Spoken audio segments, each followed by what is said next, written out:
አረብ ሀገር የምትሄድ ሴት የመጀመሪያ ትሪፖን ስትሄድ ቀበሌ ነው ተገልብጦ ወጥቶ አዲስ አበባ አየር መንገድ አጣቦ የሚሸኛት ተሰብስቦ ሁሉም ስሞ የሚሸኛት።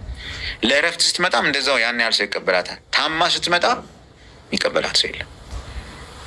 ልተኛበት ያለኝ ወንድም አለ። እኔ ታማ መታ ሌሊት 7-8 ኤርፖርት ሄድ ነበረ ረጅም ጊዜ አስክሬን ለመቀበል የታሙ ሴቶች ለመቀበል። እዚህ ከመጣው ነው የምልህ አይፈልጉም።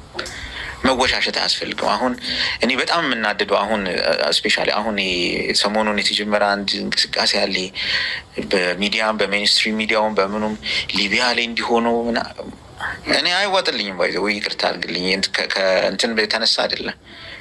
ማን ነው ለዚህ ጉዳይ የሚዳርጋቸው እነዚህ ልጆች?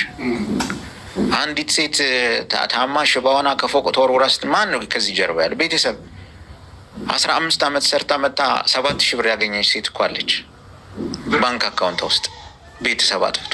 እቺ ሴት ተመልሳ